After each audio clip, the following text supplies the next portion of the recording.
قرآن پاک ہماری رہنمائی کے لیے اتارا گیا ہے۔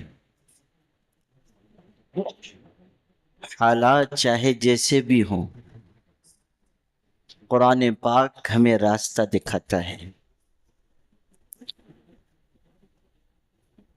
یہ ماں کی ممتا سے زیادہ محبت اور باپ کی شفقت سے زیادہ شفقت رکھنے والی کتاب ہے۔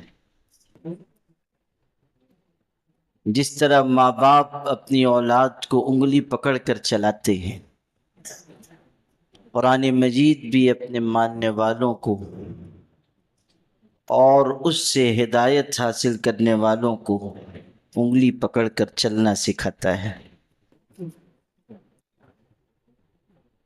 اس وقت ملک کے جو مشکل حالات ہیں، جس طرح کی دشواریاں اور پریشانیاں ہیں، ہم جن مسائل سے اس وقت دوچار ہیں، قرآن پاک ان مشکل حالات کے سلسلے میں بھی رہنمائی کرتا ہے۔ قرآن مجید میں اہل ایمان کو یہ حوصلہ دیا گیا کہ اگر تم صبر اور تقوی کے راستے پر چلو گے تو تمہارے دشمنوں کی تدبیریں تم کو نقصان نہیں پہنچائیں گی۔ آپ اندازہ کیجئے کہ قرآن کی اس ایک آیت میں کیسی تسلی موجود ہے۔ وَإِن تَصْبِرُوا وَتَتَّقُوا لَا يَضُرُّكُمْ كَيْدُهُمْ شَيْئًا، اگر تم صبر کرو، صبر کا مطلب اللہ کے دین پر جم جاؤ،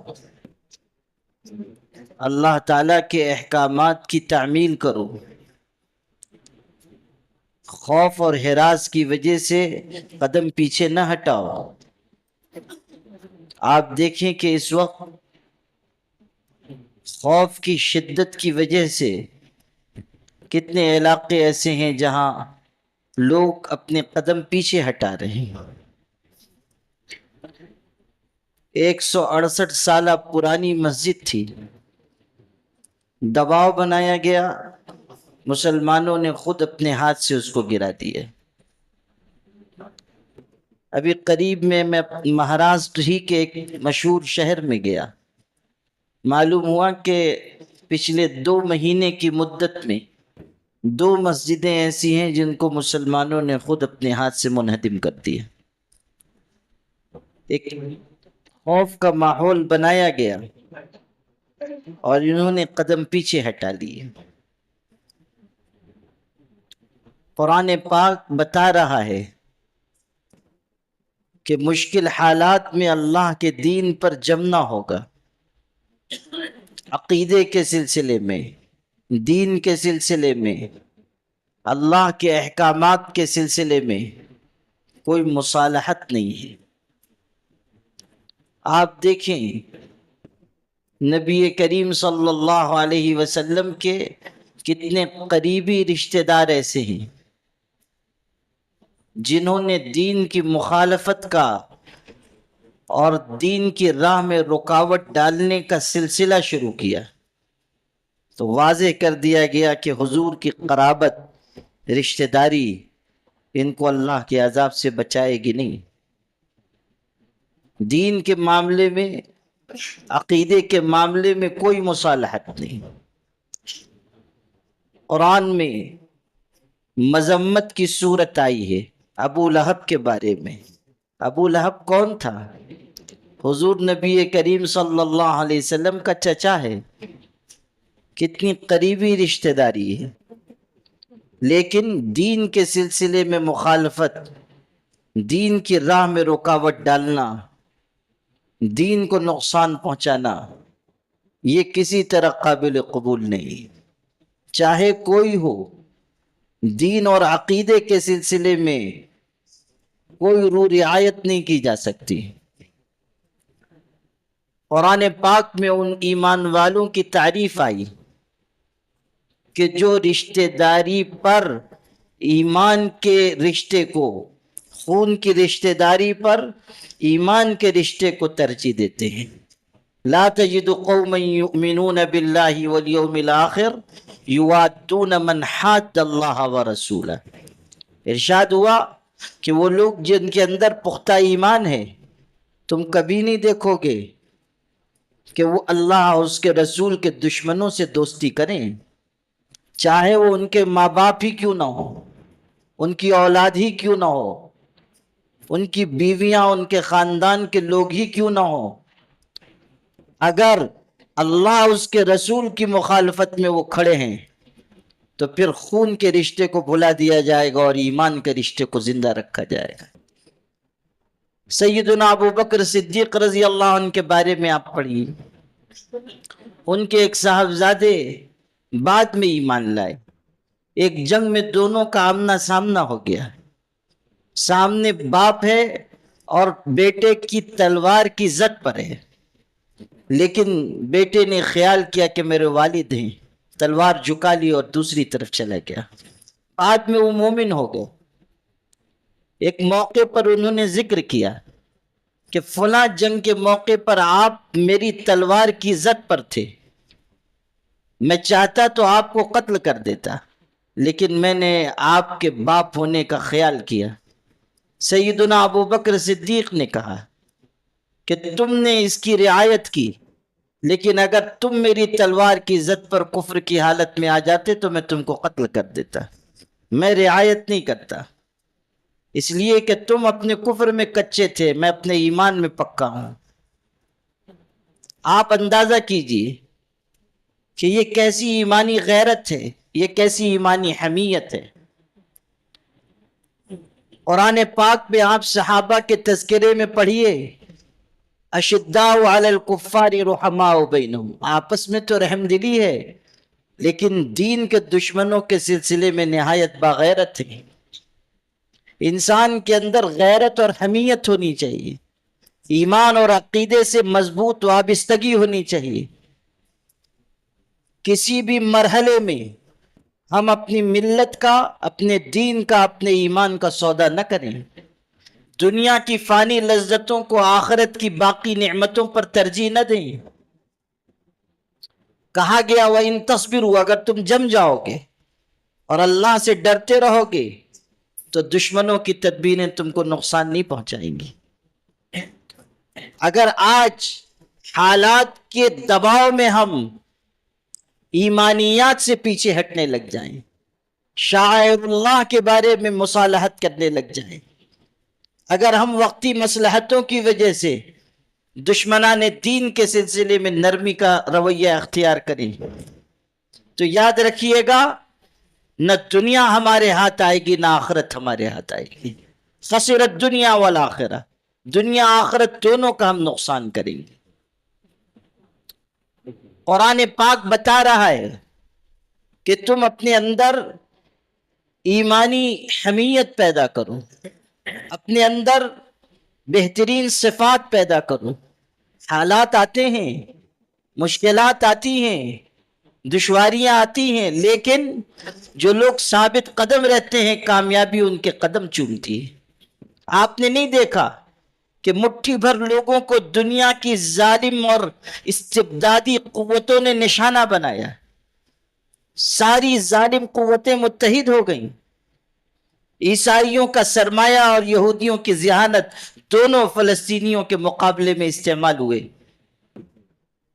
جتنی ظالم قوتیں ہیں سب نے اکائی کر لی. ان کے پاس کس چیز کی کمی ہے؟ ہتھیار، اسلحہ، لشکر، سپاہ، مال، دولت، اسباب، کس چیز کی ان کے پاس کمی ہے؟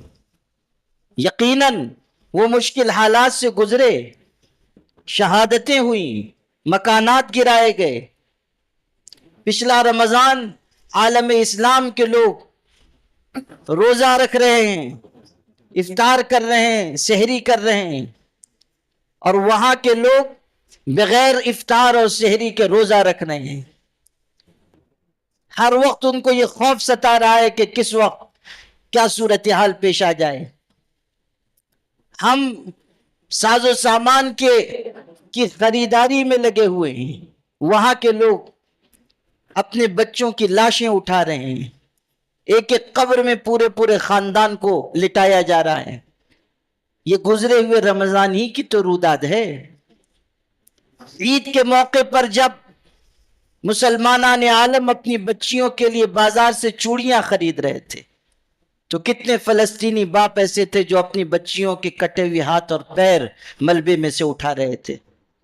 لیکن کیا انہوں نے یہ نہیں بتایا کہ ثابت قدمی، استقامت بالآخر ظالم قوتوں کو بھی گھٹنے ٹیکنے پر مجبور کر دیتی ہے؟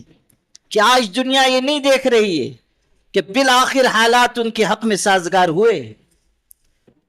وہ طاقتیں، وہ قوتیں جن کے بارے میں یہ سمجھا جاتا ہے کہ ان کو کوئی شکست نہیں دے سکتا، دنیا بھر کے تجزیہ نگار لکھ رہے ہیں کہ ان قوتوں کو گھٹنا ٹیکنا پڑا، ان کو شکست تسلیم کرنی پڑی. یاد رکھیے گا، کائنات میں وہ فیصلہ نافذ ہوتا ہے جو اللہ کا فیصلہ ہے. آزمائشوں کے مرحلے سے گزرنے کے بعد پھر اللہ فتح و نصرت اور کامیابی مقدر فرماتا ہے. امتحان لیا جاتا ہے، آزمائش آتی ہے، لیکن پھر اللہ تعالی فتح و نصرت سے ہمکنار کرتا ہے. قرآن میں کہا گیا احسب الناس ان یترکوا ان یقولوا آمنا وهم لا یفتنون، کیا لوگوں نے یہ سمجھا ہے کہ وہ کہیں گے ہم ایمان لائے اور ان پر کوئی آزمائش نہیں آئے گی؟ نہیں، حالات آئیں گے، آزمایا جائے گا. اور کیوں آزمایا جائے گا؟ تاکہ مومن اور منافق کو الگ کر دیا جائے، خبیث اور طیب کو جدا کر دیا جائے. لیمیز اللہ الخبیث من الطیب. اللہ اس کو پسند نہیں کرتا کہ ہر طرح کے لوگ یہ دعویٰ کرنے لگے کہ ہم اللہ تعالیٰ سے سچی محبت کرنے والے ہیں. نہیں، خبیث و طیب کو الگ کیا جائے گا، مومن منافق کو جدا کیا جائے گا.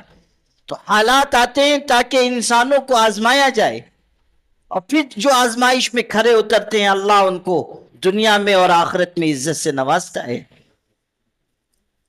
تو یہ کھلی ہوئی مثال ہے جو ہماری نگاہ کے سامنے ہے کہ مشکلات آئیں، پریشانیاں آئیں، مگر انہوں نے اللہ کے وعدوں پر یقین کیا، جمے رہے، ڈٹے رہے، کسی مرحلے میں دبے نہیں، جھکے نہیں.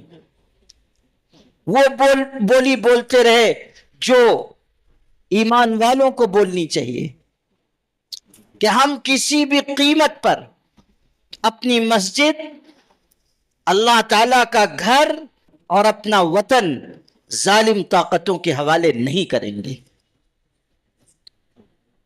کیا ہم مسلمانوں کے لیے، ملت اسلامیہ ہندیہ کے لیے اس میں نمونہ نہیں موجود ہے؟ قرآن کی آیتوں کی صداقت کیا ہم نہیں دیکھ رہے ہیں؟ لا تہنوا ولا تحزنوا وانتم الاعلون ان کنتم مؤمنین. کہا گیا غم نہ کرنا، پریشان نہ ہونا، کمزور نہ پڑنا، اگر تمہارے اندر سچا پکا ایمان ہوگا تم ہی سربلند رہو گے، تم ہی کامیاب ہوگے. یہ آیتیں کیا صرف اس لیے ہیں کہ ہم ان کو پڑھیں اور سنیں اور آگے بڑھ جائیں؟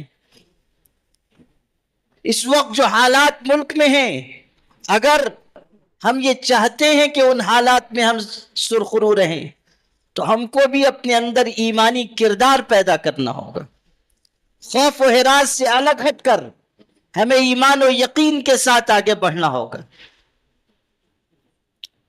اب دیکھ لیجیے، آج اخبارات میں چھپا ہے کہ وقف ترمیمی بل کو کابینہ سے منظور کر دیا گیا ہے، کچھ ترمیمات کے ساتھ منظور کر دیا گیا، یعنی پارلیمنٹ سے اس کی منظوری کی راہ ہموار ہو گئی. 10 مارچ سے سیشن ہونے والا ہے، پھر اس میں لایا جائے گا، منظور کرایا جائے گا. اور آپ کو یہ معلوم ہے کہ یہ وقف ترمیمی بل ایسا ہے کہ جب یہ قانون بن جائے گا تو مسجدوں کو، مدرسوں کو، وقف جائیدادوں کو خطرہ ہوگا.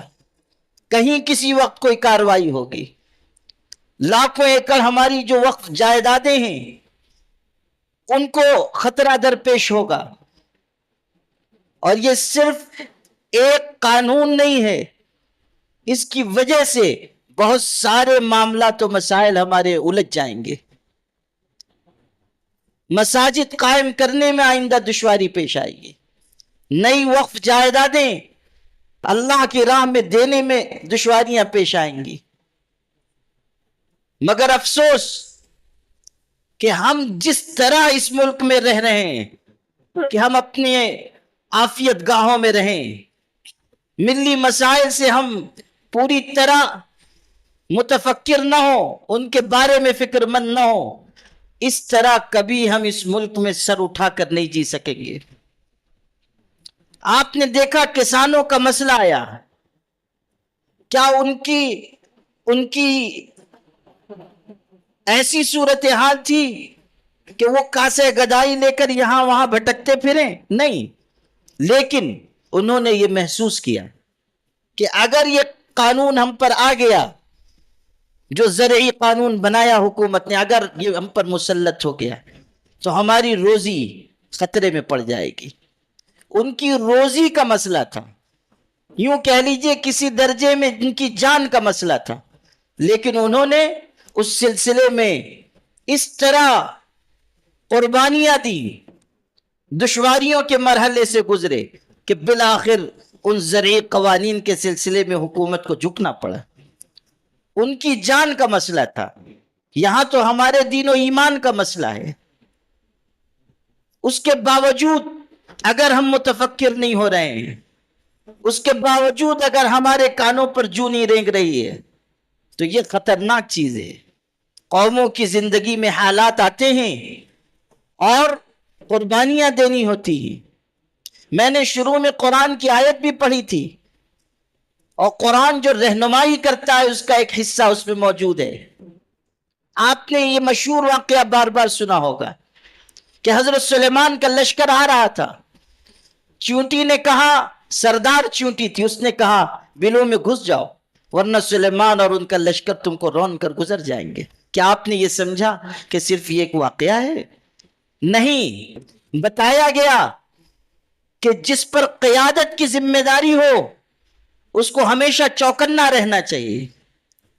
ایک چونٹی اپنی رعایا کو بچانے کے لیے کس قدر ہوشیار ہے، اتنی حقیر مخلوق ہے، لیکن وہ آواز لگا رہی ہے کہ بلوں میں گھس جاؤ ورنہ سلیمان کا لشکر تم کو رون کر گزر جائے گا۔ پتہ یہ چلا کہ قیادت کو چوکنا ہونا چاہیے، ہوشیار ہونا چاہیے، آنے والے خطرات پر نگاہ رکھنی چاہیے، خطرات کا حل پہلے سے پیش کرنا چاہیے، اور بغیر کسی خوف کے رہنمائی کرنی چاہیے کہ تم کو یہ کرنا ہوگا تب تم ان حالات سے ابھر سکو گے۔ یہ وقف ترمیمی بل کا مسئلہ ایسا ہے کہ ہماری قیادت کو بھی کوئی واضح فیصلہ کرنا چاہیے تھا۔ ہم اگر حالات کے دباؤ میں پیچھے ہٹتے چلے جائیں گے تو سمجھ لیجئے کہ مسائل مزید الجھ جائیں گے۔ یہ جو حلیف پارٹیاں ہیں، ان سے ہم کیوں نہیں کہتے ہیں کہ تم مسلمانوں سے فائدہ اٹھاتے ہو، جب الیکشن آتا ہے انہی کے آگے جاتے ہو اور ان کے ووٹ حاصل کرتے ہو اور پھر اقتدار کے مزے لیتے ہو، لیکن جب ان کے دین و ایمان کا مسئلہ آتا ہے تو پھر تم کو کیوں سانپ سونگھ جاتا ہے؟ کیوں تم بلوں میں جا کر گھس جاتے ہو؟ ہمیں اس زبان میں بات کرنی چاہیے کہ اگر آپ ہمارا ساتھ لینا چاہتے ہیں تو آپ کو بھی ہمارا ساتھ دینا ہوگا۔ جمہوری ملک میں جو زبان سمجھی جاتی ہے ہمیں وہ زبان استعمال کرنی چاہیے۔ برسر اقتدار طبقے سے بھی ہم کو کہنا چاہیے کہ جو ہمارے دین و ایمان کے معاملات ہیں اس میں آپ دخیل نہ ہو۔ اگر کہیں آپ کو محسوس ہوتا ہے کہ کسی اصلاح کی ضرورت ہے تو آپ کمیونٹی سے بات کیجئے، مسلمانوں کے علماء سے، ان کی ملی جماعتوں اور تنظیموں سے بات چیت کیجئے۔ یہ نہیں کہ بند کمرے میں آپ نے کوئی بل بنا لیا اور لا کر اس کو آپ نے کسی کمیونٹی پر، کسی طبقے پر مسلط کر دیا۔ اس ملک میں کوئی آمریت نہیں ہے، جمہوریت قائم ہے۔ جمہوریت میں اٹھے ہاتھوں کی قیمت ہوتی ہے، گرے ہاتھوں کی قیمت نہیں ہوتی ہے۔ ہمیں پوری قوت کے ساتھ، مضبوطی کے ساتھ بات کرنی چاہیے۔ ہمیں بتانا چاہیے کہ زمین پر صورتحال کیا ہے۔ ہماری قیادت کو بنیادی فیصلے کرنے چاہیے۔ یہ نہیں کہ ہم سوچنے میں وقت گزار دیں، قوموں پر جب حالات آتے ہیں ایک ایک منٹ ایک ایک لمحہ قیمتی ہوتا ہے، اور اقدام و عمل کے لیے ہمیں مضبوط فیصلوں کی طرف جانا ہوگا۔